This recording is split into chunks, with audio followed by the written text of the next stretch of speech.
शिखा चली जा रही थी। उसे भी नहीं पता था कि इस तरह रात के अंधेरे में वह कहाँ जाएगी। चारों तरफ गहरा सन्नाटा था। अमावस की अंधेरी रात थी। हाथ को हाथ सूझ नहीं रहा था, इतना घना अंधेरा था। फिर भी वह चली जा रही थी, निर्भीक, और सोचते हुए कि कितने अरमानों से वह इस घर में आई थी, कितनी खुश थी। दोनों माँ बेटियाँ, इतने बड़े घर से रिश्ता आया है। शिखा का पूरा बचपन अभाव में कटा था।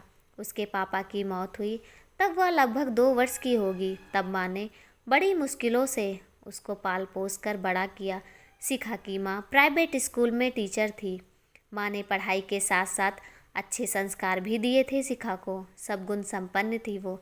एक बार उसके पापा के दोस्त उनके घर आए। उन्हें शिखा बहुत पसंद आ गई। वो बहुत ही अमीर आदमी थे। गांव से शहर जाकर उन्होंने बड़ी मेहनत से धन कमाया था। आज शहर के धनियाल लोगों में उनकी गिनती थी। अपने बेटे के लिए उन्होंने शिखा की माँ से उसका हाथ मांग लिया। उन्होंने कहा उन्हें संस्कारी लड़की चाहिए थी। शिखा की माँ ने कहा कि हमारी और आपकी क्या बराबरी। उन्होंने कहा कि हमें और कुछ नहीं चाहिए, हमें बस आपकी लड़की चाहिए। तब घर में शिखा की विवाह की तैयारियां होने लगी। शिखा के तो पैर भी ज़मीन पर नहीं पड़ रहे थे। उसने कभी इस चीज़ की कल्पना भी नहीं करी थी। अब उसके दिन रात सपनों में खोने लगे। शेखर, हाँ यही था, उसके होने वाले पति का। वह उसी के सपनों में खोने लगी। वह सोचती थी कि शेखर बना ही उसके लिए है। शिखा और शेखर दोनों एक दूजे के लिए। आखिर वह घड़ी आ ही गई जिसका महीनों से इंतजार था उसे। बारात आ गई। उसका राजा देहरी पर खड़ा था। गांव की सभी सखी सहेलियां उसके भाग से जल रही थी, पर शिखा अपनी ही दुनिया में खोई थी। जब दूल्हे का चेहरा सेहरे में से शिखा को दिखा तो उस समय वह धरती पर खुद को सबसे ज़्यादा भाग्यवान समझने लगी, क्योंकि शेखर बहुत ही सुंदर लड़का था। ऊंचा कद, गोरा रंग, घुंघराले बाल, नैन नक्श, सब सधे हुए। ऐसा लग रहा था मानो सिनेमा का हीरो उसके सामने खड़ा हो। शिखा तो अपनी ही दुनिया में खोई थी। कब शादी की रस्म हो गई उसे पता ही नहीं चला। अब विदा की घड़ी आ गई।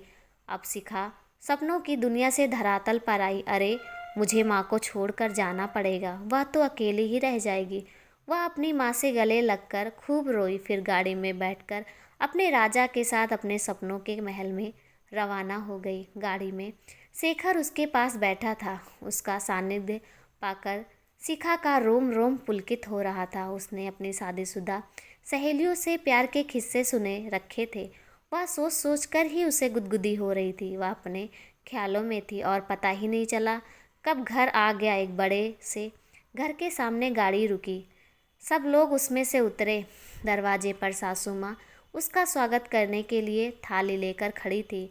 सभी रस्में हुई। उसके बाद उसे सुहाग की सेज पर बैठा दिया गया। शिखा मधुर मिलन के सपनों में खो गई। उसे पता ही नहीं चला कि कब उसकी आंख लग गई। उसकी नींद ननद की आवाज़ से खुली। भाभी, ओ भाभी, दरवाज़ा तो खोलो।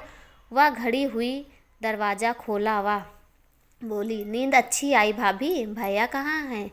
शिखा ने कहा, मुझे तो नहीं पता कहाँ गए। अच्छा, वॉक करने गए होंगे। वह शिखा को लेकर नीचे चली गई। शिखा सोचने लगी कि ये कैसा व्यक्ति है। वह कितना रास्ता देख रही थी। अगर सो गई तो उठा तो सकता था ना। घर में 4 लोग थे, सास, ससुर, ननद और पति।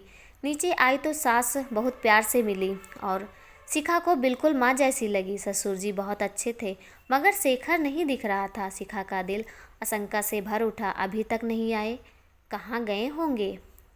वह जब ऊपर अपने कमरे में वापस आई तो देखा कि पलंग पर कोई बैठा है। या कौन बैठा है? शिखा ने देखा तो उसके पास गई। पागल जैसा आदमी था। बड़े बड़े पीले दांत दिखाकर हंस रहा था। शिखा जोर जोर से चिल्लाने लगी, बचाओ बचाओ, कोई मेरे कमरे में कोई घुस आया है। उसके सास, ससुर, ननद तीनों आ गए। क्या हुआ बहू, क्यों चिल्ला रही हो? माँ जी, कोई पागल मेरे कमरे में घुस आया है, सास कहती है। देखूं तो सही। वो देखकर कहती है, तुम पागल हो गई हो बहू, ये तो हमारा बेटा है, तुम्हारा पति। नहीं, ये मेरे पति नहीं है। शिखा ने कहा, मैं उन्हें पहचानती हूँ, वह बहुत ही सुंदर है। मैंने सेहरे में से उनका चेहरा देखा था। बहू, क्या बात कर रही हो? यह तुम्हारा पति है, इसी से तुम्हारी शादी हुई है, इसी के साथ तुम्हें रहना है। यही हमारा इकलौता बेटा शेखर है।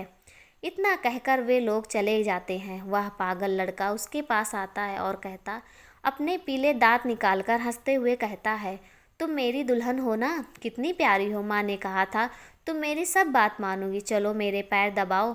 शिखा खुद को बाथरूम में बंद कर लेती। कुछ समय बाद बाहर आती है तो देखती है कि वह चला गया। शिखा सोचती है, ये क्या हो गया मेरे साथ। मैंने तो देखा था मेरे साथ कोई और, जिससे मेरी शादी हुई। चेहरे में से चेहरा मुझे दिखाई दिया था। मैंने थोड़ा सा चेहरा देखा था, मगर मुझे स्पष्ट दिखा था यह वह व्यक्ति नहीं है जिससे मेरी शादी हुई थी। वह रात को खाना खाने भी नहीं जाती। उसका खाना नौकर ऊपर दे जाता है।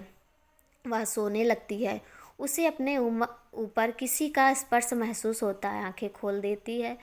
वही पागल लड़का उसके ऊपर झुका हुआ रहता है। शिखा जोर से धक्का देती है और नीचे आ जाती है और दरवाज़ा खोलकर भाग जाती। वही शिखा अब सोचती है, कहाँ जाएं, क्या करें। यही सोचते सोचते उसे ऑटो दिखता है। वह ऑटो लेकर बस स्टैंड जाती है।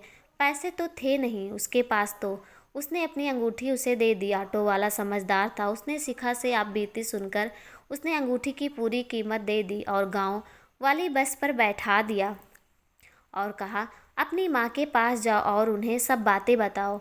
दूसरे दिन शिखा गांव पहुंचती है। माँ को सब बातें बताती है। सब सुनकर उसकी माँ भी सन्न रह जाती है। वह पंचायत में जाती और सबको बताती। शिखा के ससुर को बुलाया जाता है और उससे सब पूछा जाता है। तो वह कहता है कि ये माँ बेटी झूठ कह रही हैं। इन लोगों को पहले ही कह दिया गया कि मेरा बेटा थोड़ा कम बुद्धि का है। तब इन्होंने कहा, कोई परेशानी नहीं है, मेरा इकलौता बेटा है, मैं झूठ बोलकर क्यों उसका विवाह करूँगा।